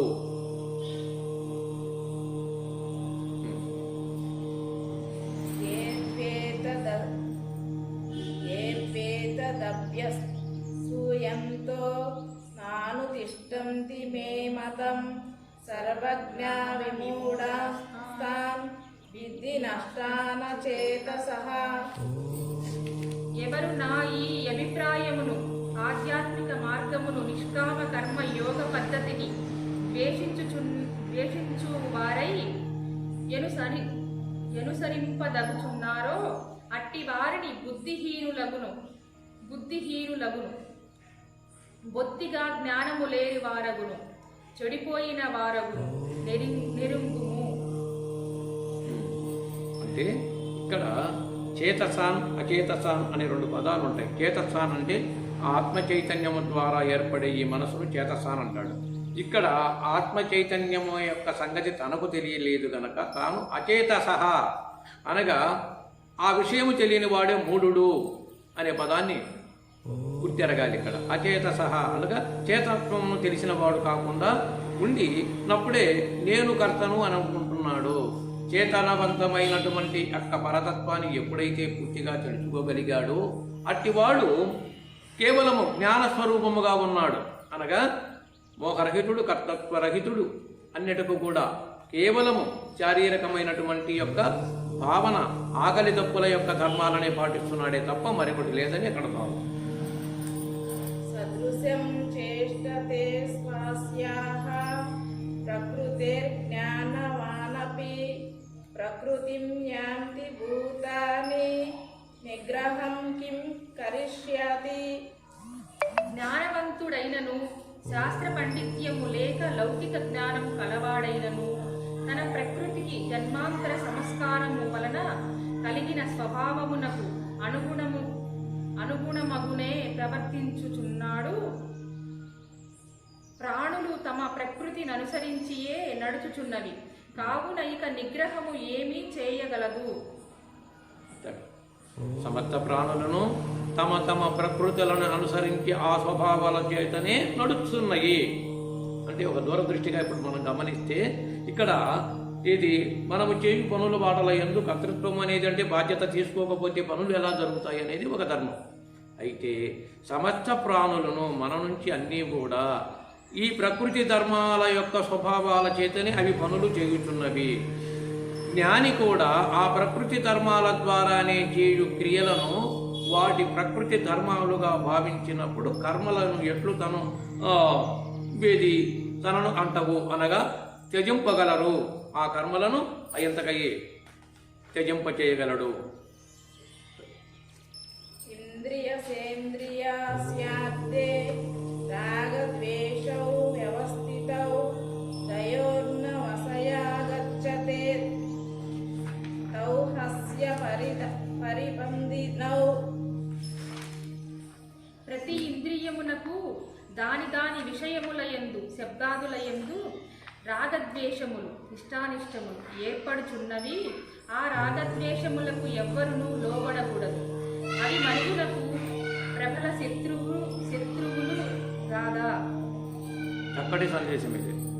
మన ఇంద్రియాలు శత్రువులు బయట ఉండాలని అనుకుంటాం. మన ఇంద్రియాలే ఒకదానికొకటి శత్రువు. ఇక్కడ తెలుసుకోదగింది ఏంటంటే ఇక్కడ మన ఇంద్రియాలే ఒకదానికొకటి శత్రువై ఉంటుంది. అందుకనే అట్టి ఇంద్రియార్థేషు అనగా ఒకదానికొకటి ఒప్పుకుంటే ఇంకొకటి ఒప్పుకోదు, ఒకటి అలా అంటే ఇంకొకటి అట్లా ఉంటుంది. ఈ రకంగా తనకు తానే శత్రువు అనే పదానికి వచ్చినప్పుడు ఈ శ్లోకములో ఈ పరమార్థము సంపూర్ణంగా అర్థమవుతుంది. ఇట్టి తత్వాన్ని తెలుసుకున్నటువంటి వాడే శత్రువులను జయించిన వాడవుతాడు. అనగా ముందు తను తానులో తెలుసుకున్నటువంటి వ్యక్తి ఇతరుల శత్రువులు ఎవరే ఉండరు. అలా తెలుసుకున్న వాళ్ళే ఇది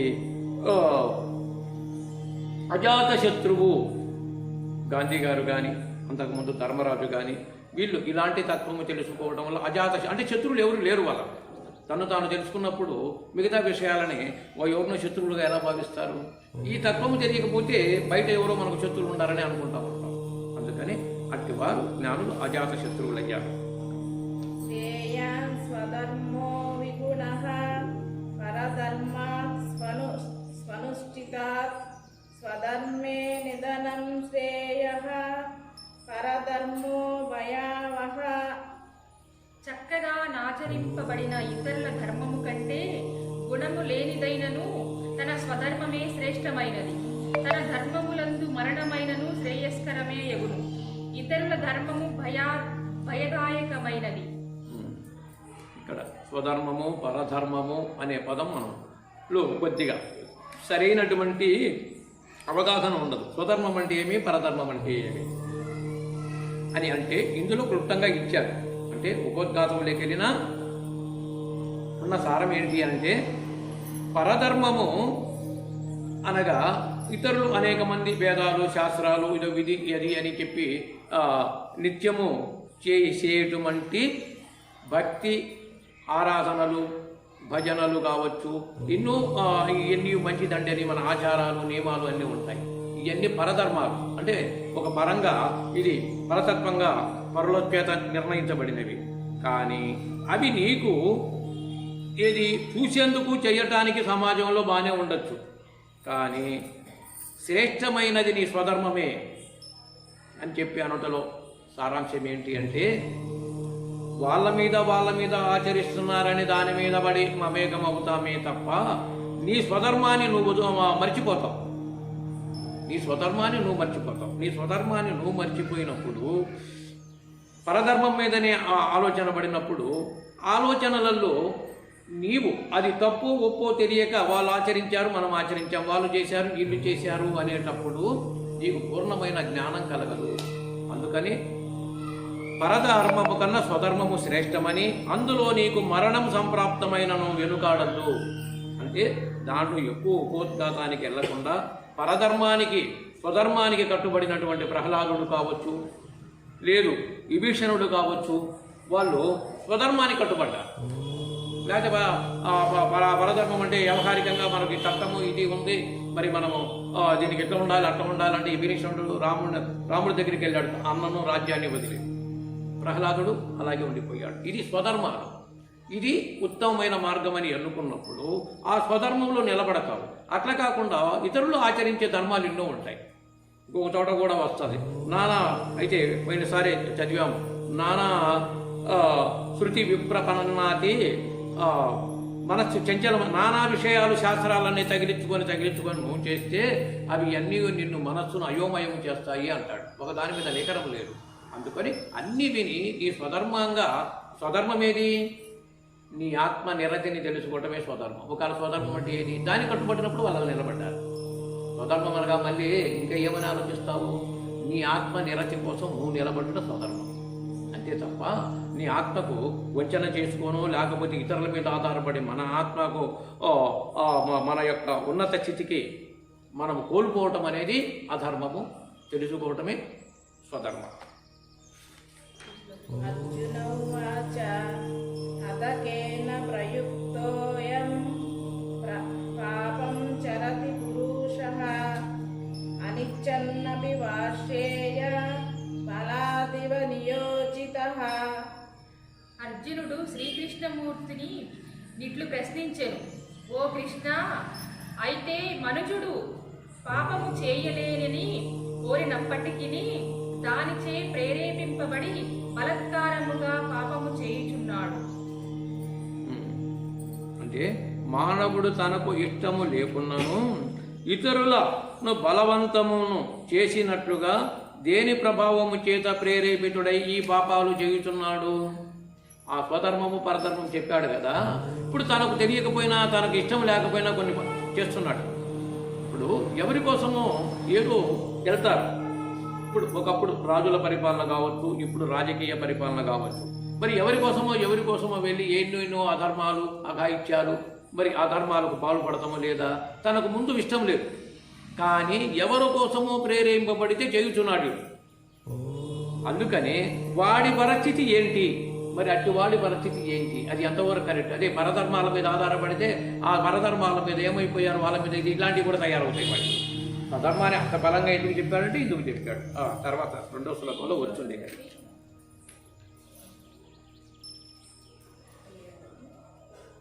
శ్రీ భగవాన్ వాచ కామయేష క్రోధయేషః రజోగుణ సముద్భవః మహాశనో మహాపాప్మా విద్యేనమిహ వైరణః. శ్రీ భగవంతుడు చెప్పాను, ఓ వైరిణం, ఓ అర్జున, నీవడిగిన ఈ హేతువు రజోగుణము వలన పుట్టిన కామము, ఇది ఏ క్రోధముగా పరిణమించుచున్నది. ఈ కామము ఎంత అనుభవించినప్పటికీ సృజించని పొందనిదియును మహాపాపములకు కారణభూతమైనదియు అయి ఉన్నది. కావున దీనిని మోక్ష మార్గమున శత్రువుగా నిరుంగుము.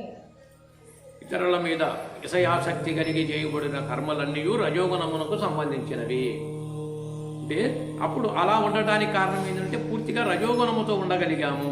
ఆ రజోగుణముతో ఉన్నవాడు ఈ రకంగా ఇతర ప్రేరేపించే కర్మల మీద ఆసక్తి చూపుచున్నాడు. దాని చేత అతను అనేక కర్మాచరణలలో పాపాలు కూడా సంప్రాప్తమవుతున్నవి. ఆ రజోగుణముతో ప్రేరేపింపబడిన కర్మలను వలనే ఆ దోషం అంటినది అని ఆ గుణాన్ని గుర్తు చేశాడు. ధూమేన వ్రియతే వహ్నిర్ యదా దర్శో మలేన చ యదోల్బేనావృతో గర్భః తదా తేనేదమావృతం. పొగ చేత అగ్నియు, మురికి చేత అద్దమును, మావి చేత గర్భమందలి శిశువును కప్పబడి యుండులాగును ఆ కామము చేత ఈ ఆత్మజ్ఞానమును కప్పబడి ఉండును. అగుణాలు వ్యవహారికాలు ఎప్పుడైతే తగులుకొని ఉంటాయో ఆ వ్యక్తిలో పొగ చేత అనగా నిప్పును పొగ దూలి అగ్నిని ఎలా కప్పివేయుచున్నదో, మాయ చేత గర్భం అనే శిశువును కూడా కప్పివేయబడినట్టుగా అజ్ఞానమనే ఆవృతమై ఉన్నది. అజ్ఞానం అనే కామముచే ఆవృతమై అంటే ఆవరణమై అది కప్పివేయుచున్నది, కనిపించుటలేదు. జ్ఞానం అనేది ప్రకాశించకుండా ఆ వ్యక్తిలో మరుగున పడి ఉన్నది. జ్ఞానము ఉన్నది, జ్ఞానం కానీ ఈ విషయాలన్నీ కప్పబడి ఉన్నాయి. అది దాని అర్థం.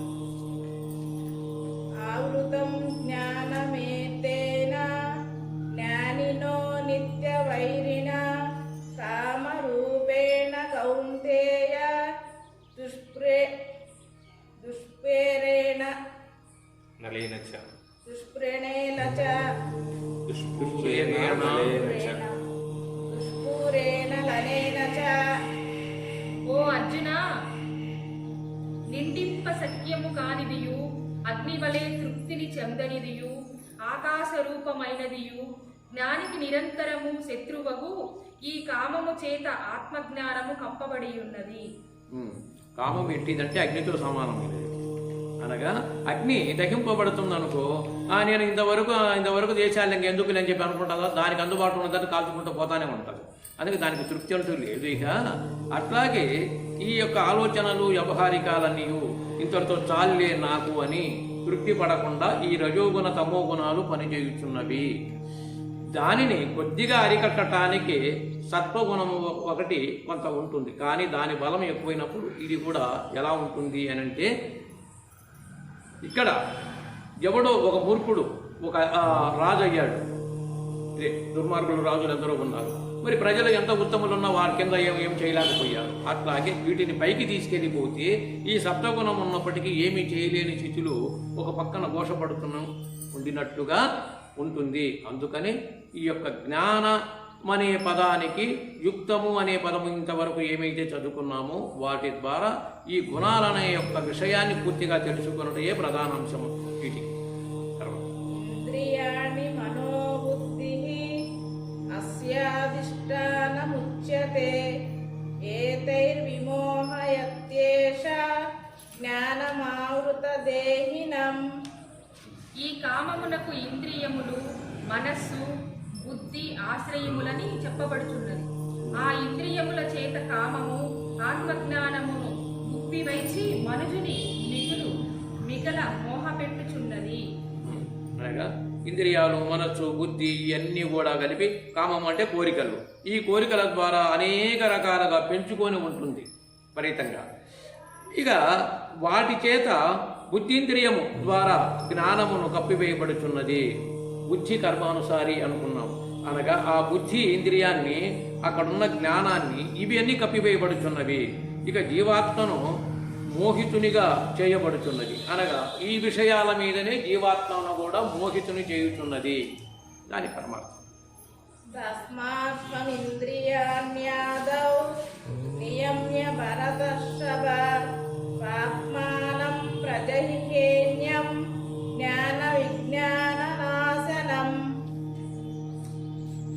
భరతవంశ శ్రేష్ఠుడగు ఓ అర్జున, కాబట్టి నీవు మొట్టమొదట ఇంద్రియములను నిగ్రహించి జ్ఞాన విజ్ఞానములను, శాస్త్ర జ్ఞాన అనుభవ జ్ఞానములను రెండింటినీ నాశనము చేయినదియు పాపస్వరూపమైనదియునగు ఈ కామమును తప్పకుండా సంపూర్ణముగా విడిచివేయుము. ఇంద్రియాణి పర్యాణుః ఇంద్రియేభ్యః పరం మనః మనస్తస్తు పరా బుద్ధిర్ యో బుద్ధేః పరతస్తు సంహః. దేహాదుల కంటే ఇంద్రియములు గొప్పవి, ఇంద్రియముల కంటే మనస్సు గొప్పది, మనస్సు కంటే బుద్ధి గొప్పది, బుద్ధి కంటే గొప్పవాడెవ్వడో అతడే ఆత్మ అని ఇట్లు పెద్దలు చెప్పుదురు. స్పష్టంగా తేల్చారు. అంటే ఈ స్థూల శరీరము కంటే ఇంద్రియాలు గొప్పవి. ఈ దేహము కన్నా మనం పని చేసే ఇంద్రియాలు గొప్పవి. మరి అది కదా వ్యవహారికాన్ని నడిపేది. ఈ దేహాన్ని మోసుకెళ్తా ఉంటుంది కూడా ఎక్కడికైనా సరే ఆలోచనలు చేస్తూ. దానికన్నా బలీయమైనది, సూక్ష్మముగా ఉన్న శ్రేష్టమైనది, ఇంద్రియముల కంటే శ్రేష్టమైనది అంటే సూక్ష్మమైనది మనస్సు. దానికంటే బుద్ధి శ్రేష్టము. మనస్సును ఎక్కువ వాడుకుంటాం. బుద్ధి గురించి బుద్ధి కర్మానుసారి అని ఇందాక చెప్పుకున్నాం. అట్లాగే బుద్ధి శ్రేష్టమైనది అని ఇక్కడ ఇచ్చాడు. ఇస్తే ఆ బుద్ధి కంటే అత్యంత శ్రేష్టమైనది సూక్ష్మమైనది ఆత్మ.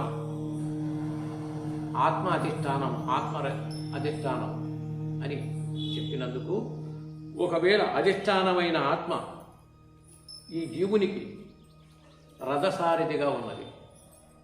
బాగా ఆలోచించండి. ఆత్మ అధిష్టానం కదా దేవుడు. జీవుడు రజకుడుగా ఉన్నాడు, అక్కడ కూర్చున్నాడు పార్థసారథి. పరమాత్మ రథసారథి చేస్తున్నాడు. జీవుడు అనే అర్జునుడు రజకుడుగా కూర్చున్నాడు. పరమాత్మ ఎలా చేస్తున్నాడు? ఒక రథసారథి. రజకుడుగా ఉంచింది ఎవరిని? జీవుణ్ణి ఉంచాడు. మన అందరి ఆది పార్థసారథిని ఒకసారిగా ప్రామాణికంగా తీసుకోండి. ఈ యొక్క అనేక ఉపనిషత్తుల్లో ఉంటుంది ఈ జీవుడికి రథసారథి ఆత్మయ్యేను అని. నువ్వు ఎలా వెళ్ళాలో, ఎలా తిప్పాలో, ఎలా ఉండాలో అని చెప్పేది ఆ చైతన్యము, భవిష్యత్తు జ్ఞానమంతా సర్వగతము దానికి తెలుసు. జీవుడికి తెలియదు. సర్వగతము దానికి తెలుసు. అందుకనే అది అలా ఉన్నది. అట్టి స్థితికి అదే తనకు దైవమై ఉన్నది, అదే అన్నీ ఉన్నది. కానీ అంతటిది ఈ జీవాత్మకు ఇంత ప్రాధాన్యత ఇచ్చింది. ఒక రథసారథ్యం చేస్తున్నట్టుగా నడిపిస్తూ ఉంది జీవుణ్ణి అని భావన కలిగితే అప్పుడు ఇంద్రియాలు, ఇంద్రియ మోహాలు ఇవన్నీ కూడా కేవలము దాని మీద ఆధారపడి నడుస్తున్నాయి. తర్వాత ఏవం బుద్ధ్యేహ పరం బుద్ధ్యా సమస్తవ్యాత్మానమాత్మనా జహి శత్రుం మహాబాహో కామరూపం దురాసదం. గొప్ప బాహువులు గల ఓ అర్జున, ఈ ప్రకారముగా బుద్ధి కంటే అతీతమైన దానిని ఆత్మ నెరింగి వివేకముతో కూడిన బుద్ధి చేత మనస్సును బాగుగా నరికట్టి జయించుటకు కష్టసాధ్యమైనట్టి ఈ కామమును శత్రువును నశింపజేయుము. అనగా ఇక్కడ మనస్సును, బుద్ధిని బలంగా గుర్తెరుగు. సాంఖ్యయోగములో కూడా ఈ మనస్సును, బుద్ధిని, అంతఃకరణాలను, గుణాలను, ఆ నుంచి గుణేశులను గుర్తెరుగు అంటే అన్నీ గుర్తెరుగుతే కానీ ఇది స్పష్టత రాదు. ఇక్కడ ఇవన్నీ గుర్తెరుగుతే అవి అన్నీ ప్రకృతి ధర్మాలై ఉన్నాయి. ఏ ధర్మాల మీద ఆధారపడి ఉన్నాయి? ప్రకృతి ధర్మాలు. పరమాత్మ కాదు, ప్రకృతి ధర్మాలు. పరమాత్మ కాకుండా మరి ఏం, దానికి ఒక చైతన్యం ఇచ్చాడంతే. అందుకనే ఎప్పుడు కూడా చైతన్యం అంటే ఆ లైట్ ఉన్నది, చైతన్యం ఉంటే మన కళ్ళు కనపడుతున్నాయి. పరమాత్మ అలా ఉన్నాడు, చైతన్యంగా మనమందరం మనకు చైతన్యం కలిగింది అనే భావనతో చేస్తే అప్పుడు నీ మనోబుద్ధులను వశపరుచుకోగలుగుతావు. వశపరుచుకుంటే నీవు ఉత్తముడుగా ఉంటావు. జై శ్రీకృష్ణ పరమాత్మకు. ఓం తద్విత్తి శ్రీమద్భగవద్గీత బ్రహ్మ విద్యాయాం యోగశాస్త్రే శ్రీకృష్ణార్జున సంవాదే కర్మయోగో నామ తృతీయోధ్యాయః. ఓం పూర్ణమదః పూర్ణమిదం పూర్ణమదస్యతే పూర్ణస్య పూర్ణ